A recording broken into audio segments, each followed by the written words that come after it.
A continuación, Isabella Vitali de WWF Inglaterra y nos va a presentar una campaña más que interesante. My name is Isabella Vitali. I work in WWF UK on soy and livestock issues, and I'm here today to talk about the campaign that we started there. And I know that probably most of you, when you think about campaigning, will become nervous about it, but hopefully I can show you that it doesn't have to be that way.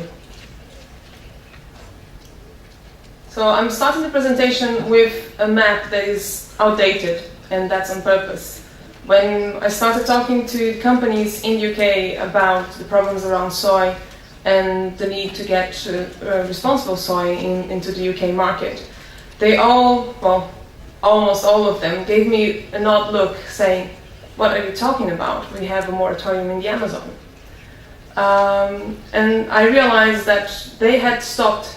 There was a lot of attention around soy in the UK in 2005 and 2006, and people moved on. They thought that the moratorium in the Amazon had sorted all the problems around soy, and they were focusing on palm oil most of the time, or on other things. So at that time, that was the picture that we had at the moment. The map shows the areas in red are the areas with biggest growth in soy plantation in between 2003 and 1995 and 2003.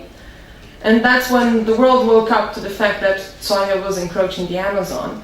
No one realized at that point that it was already expanding in other parts of the world, including the Cerrado, the Chacos, and the Atlantic forest. So what we realized then is that we had to go back to basics and start from the beginning, explaining what soy is used for most of the times, and also where it's planted, and choose a different place to talk about. Because although people do pay attention when you say out there that the Amazon is threatened, it wasn't the case, and people did realize that we had already a moratorium. They just didn't realize that it wasn't enough to cover all the sustainability issues around soy. Oh, sorry. So we decided to focus for communications purposes, on the Cerrado region in Brazil, and there are several reasons why we did that. One of them was how new it was for everyone in UK. No one had ever heard about it. And the fact that it is one of the most reached savannas in the world in terms of biodiversity, and it's actually an area for soy expansion, an important area of soy expansion. So the Cerrado, it means closed, and it was for a very long time far hidden, uninteresting, and forgotten, because people thought it wasn't suitable for agriculture, and it wasn't suitable for anything really. Until they found out that they could just crack the soil, and then the Cerrado became the major frontier for agriculture in Brazil. It's quite flat, and it's very suited for mechanized agriculture, so you know the story. But I'm here to tell you the other story that doesn't usually get told, is the fact that the Cerrado is an incredible place, and it's very old in terms of the time it took to develop. It was already there when Africa and South America were one continent, and species took a very long time to develop into this incredible biodiversity that we have there now. One of the aspects that it's usually focused on is how important forests and natural vegetations are for carbon, and the Cerrado is usually overlooked in most of the studies, because unlike the Amazon, for instance, 70% of its biomass is underground, so you won't see it. So that's how it's usually called as an upside-down forest. So it is incredible. It is an important carbon sink as well. That's the point here. The Cerrado is really important for water as well. It's usually called the Brazil water tank. There are 3 major water basins that depend on the Cerrado, and the sources are found in that region. There are the San Francisco one, which is incredibly important because it crosses the driest and poorest area of Brazil. the Araguaia and Tocantins as well, which crosses a major agricultural area, and the Paraguay and La Plata water basin as well. And also 5% of the Amazon water basin comes from the Cerrado region, and we just don't realize how interrelated these two biomes are. But the Cerrado is really important and famous for its plant biodiversity. It has more than 11,000 plant species that was mentioned here today already. This is just one of them. And I've recently learned that this is more than the whole of Europe.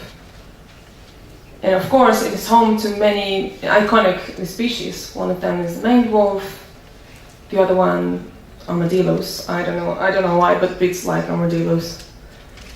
But the picture that we have today is that it's half empty and half full. So half of it is already gone. But there is still another half to be saved, basically. And this is why we are working on things like soy, for instance, to make sure that what happened in the past doesn't happen in the future.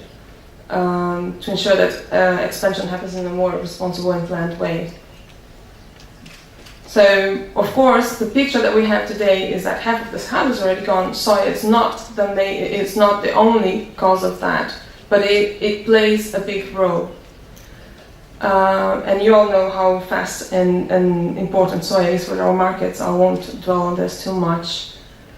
This was a picture of the Cerrado in 2002. These are official These are official data from the Brazilian government. And that was the picture in 2008. And I'm just reminded of the scale of this. The whole of the Cerrado is roughly the size of Mexico. So we still have 1 million square kilometers left to be preserved. So that's why, and this is pretty much how we started to talk about soy in UK, and we came up with a campaign that brought the issues of soy to life. So instead of talking about soy and feed and etc. that people didn't quite relate to, we started to talk about why do we care, why should we care about all this? So we started to talk about the biodiversity behind it. So I'll explain a little bit what the campaign is. It really is nothing more than this. It's an e-action. We're asking people to write to supermarkets and ask them to commit to 100% certified soy by 2015. When we first started talking to companies in UK, we started talking to the feed industry, and it was very clear that they were very interested and open to the concept of responsible soy and wanted to do something, but they needed their customers to be on board as well. So that's why we went right to the end of the supply chain, and we started to work on the retailers. Had several meetings with them, and then realized that they need this space. They deal with several different products and commodities, and if they're going to do something about this, we needed to create this space and the motivation for them to do so. So that's why a campaign on retailers. So we're focusing on 7 major retailers in UK. They are Asda, Tesco, M&S, Co-op, Sainsbury's, Morrison's, am I forgetting someone?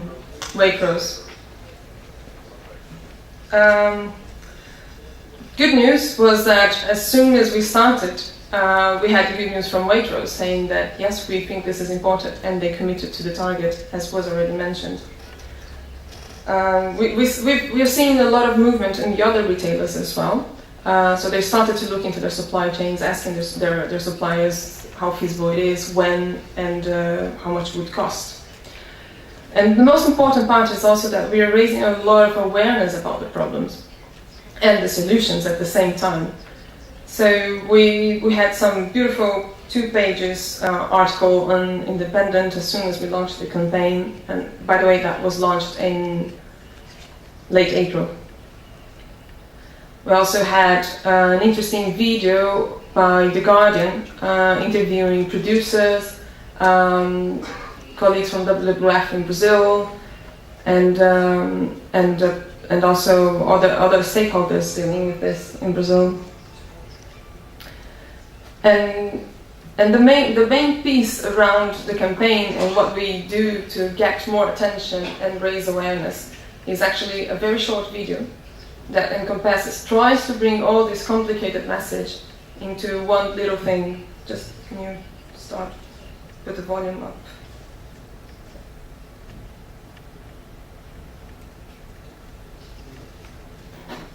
So I'll just let you watch it. This is the Cerrado in Brazil, and this is its story. The Cerrado is one of the most incredible places on Earth. It's home to some of our most important rivers, most diverse grasslands, and most fascinating creatures, like the giant armadillo, the giant anteater, and the maned wolf.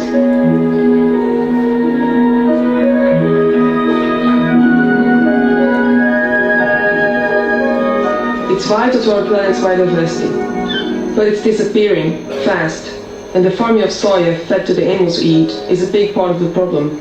Half of the Cerrado has already gone. If we don't act soon, we will lose it completely. We can help stop this happening. It starts by sending an email to your supermarket, asking them to buy soya that doesn't cause deforestation. The future of the Cerrado is in our hands.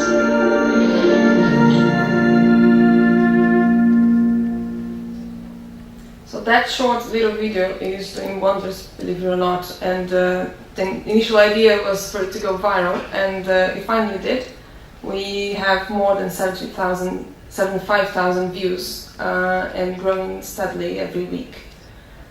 So the way that we do that is basically we had it on our website, we had it on different platforms online, on Facebook, on Vimeo, on I don't even know where it is, but you name the platform online and the social media, it will be there.